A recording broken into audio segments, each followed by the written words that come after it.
नमस्कार दोस्तों, साथियों, कल एक बार फिर से जुम्मा के दिन भारतीय जनता पार्टी के प्रवक्ता के द्वारा दी गई विवादित बयान के कारण देश जल पड़ा। देश के कई सारे हिस्सों में पत्थरबाजी, आगजनी की बातें सामने आई। यही नहीं, कई जगहों पर लोगों के मौत भी हुए।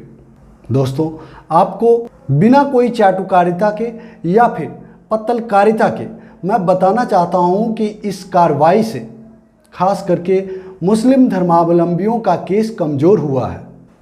क्योंकि दोस्तों, जिस तरीके से मुस्लिम देशों के द्वारा इस मामले पर भारत पर प्रेशर दिया जा रहा था, इस पर कार्रवाई करने की बातें की जा रही थी, वह कहीं ना कहीं काम कर रहा था और भारत सरकार इसके लिए काफ़ी दबाव में भी थी। लेकिन कल जो कुछ हुआ वह एक कारण बन जाएगा, एक मौका बन जाएगा भारत सरकार के लिए, उन तमाम लोगों पर कार्रवाई ना करने का एक कारण बन जाएगा, जिस चीज़ को दिखाकर भारत सरकार तमाम अरब कंट्रीज को कह सकती है कि ये देखिए किस तरीके से भारत में मुस्लिम हिंदुओं के खिलाफ कार्रवाई को अंजाम दे रहे हैं। क्या इस तरह की कार्रवाई करने पर समुदाय का कोई दूसरा वर्ग उस पर रिएक्ट नहीं करेगा? बहरहाल साथियों, हम आते हैं इस मुद्दे पर कि कल क्या हुआ। कल पूरा देश कश्मीर बन गया। ये लोग जब सत्ता में आए थे तब कश्मीर को भारत बनाने की बात कर रहे थे, कश्मीर को बाकी भारत की तरह सुख और शांति वाला प्रदेश बनाने की बात कर रहे थे। लेकिन आज जो दिख रहा है, आज पूरा भारत कश्मीर बन गया है। दोस्तों, मैं आपको बताऊं कि कश्मीर बन गया है तो यहाँ पे ऐसा नहीं कि स्वर्ग बन गया है बाकी भारत में। कश्मीर के दो रंग हैं। पहला, धरती का स्वर्ग, एक ऐसा प्रदेश जहाँ पर जाने के बाद उसकी प्राकृतिक जो आकर्षण है, छटाएं हैं, रूप रंग है जो ईश्वर ने उन्हें दिया है, प्रदान किया है, उसे देखकर आपको वहाँ से वापस आने का मन नहीं करेगा। और एक दूसरी तस्वीर भी है जो आपके दिलो दिमाग में जब आएगा तब आपका मन वहाँ पर एक मिनट भी रहने को नहीं करेगा, वह है आतंकवाद ग्रसित कश्मीर। तो आज जो पूरा देश रंग गया है जिस कश्मीरी रंग में, वह कोई कश्मीर की सुंदरता वाला भारत नहीं है, बल्कि आतंकवाद ग्रसित कश्मीर वाला रंग है।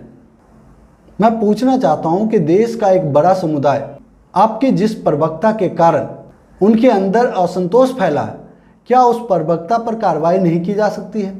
दोस्तों, जिस प्रवक्ता को ये फ्रिंज एलिमेंट कह चुके हैं और सामाजिक तत्व कह चुके हैं, तमाम मुस्लिम राष्ट्रों के सामने नक्सली जैसे संज्ञा से नवाजे जा चुके हैं, उसके बावजूद उस पर अब तक कार्रवाई क्यों नहीं हो रही है?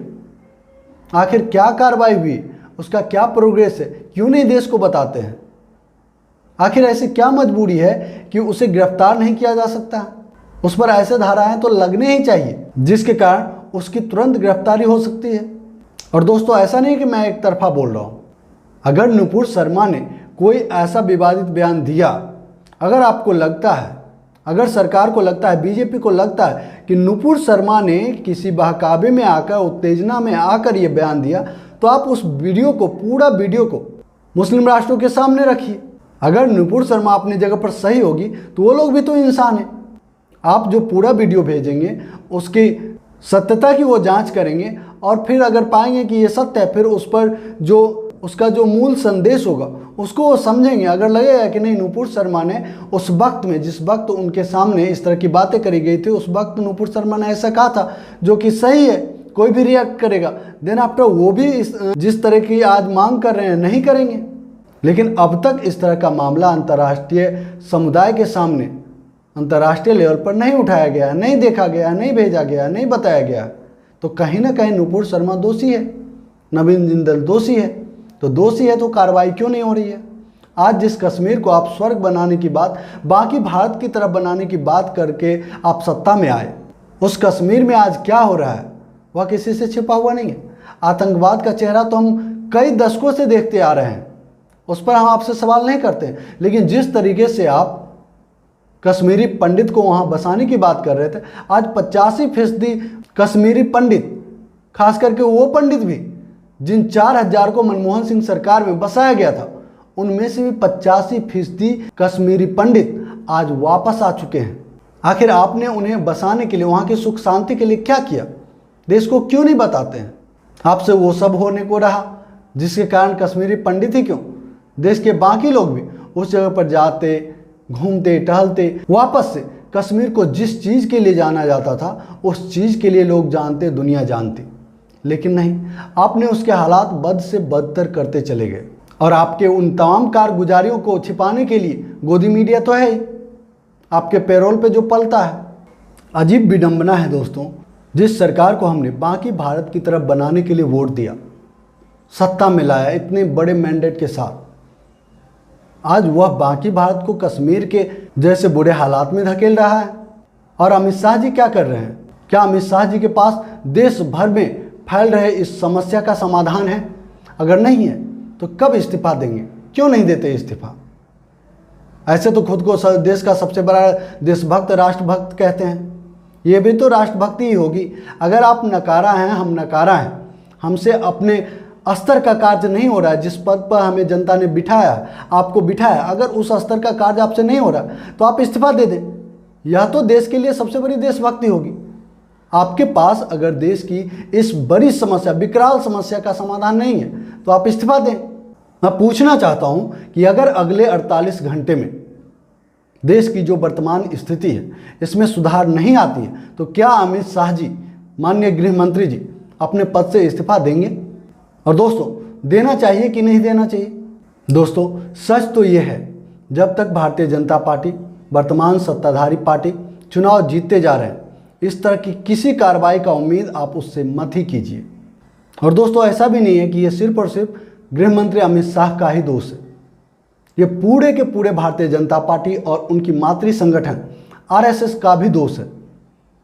पूरी दुनिया से आरएसएस और भारतीय जनता पार्टी के सभी नेताओं को, कार्यकर्ताओं को माफ़ी मांगनी चाहिए और खास करके नुपुर शर्मा और नवीन जिंदल को जल्द से जल्द कार्रवाई करके जेल भेजना चाहिए ताकि उस पर कानून सम्मत कार्रवाई विधिपूर्वक हो सके।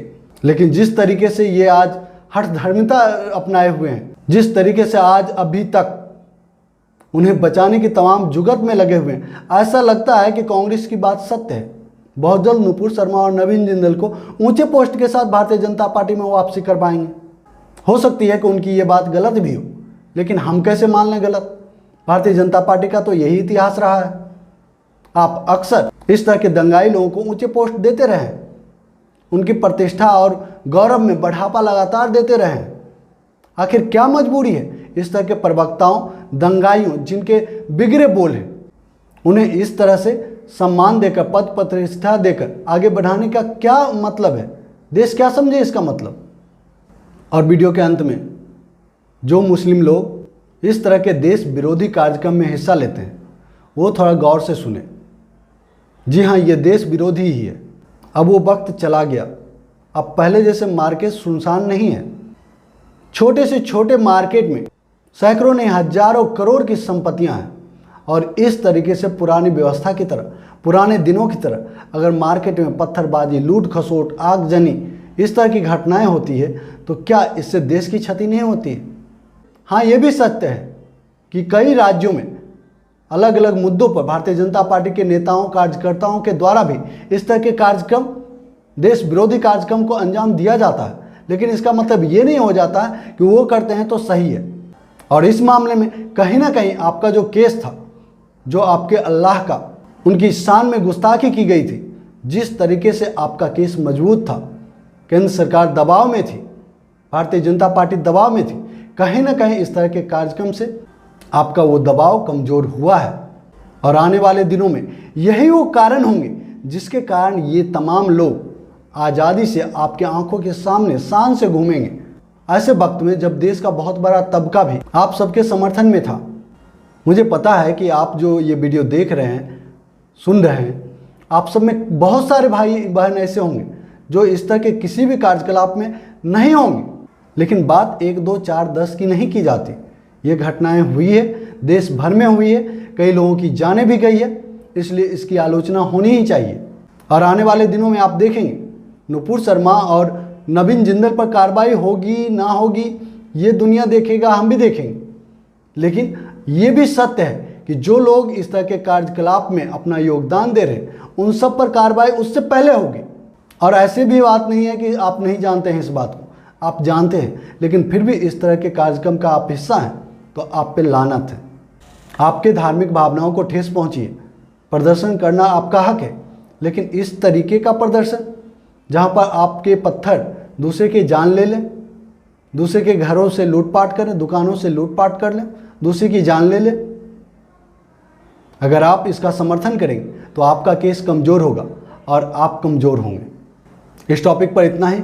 अगर हमारी बातें आपको अच्छी लगी, सच्ची लगी, वीडियो को लाइक कीजिएगा, शेयर जरूर कीजिएगा। और जो दोस्त पहली बार हमारे चैनल पर, आपसे निवेदन है हमारे चैनल को सब्सक्राइब कर ले और घंटी के बटन को जोर दबा दें ताकि हमारा हर एक वीडियो सबसे पहले आपको मिले। जय हिंद, जय भारत, जय संविधान।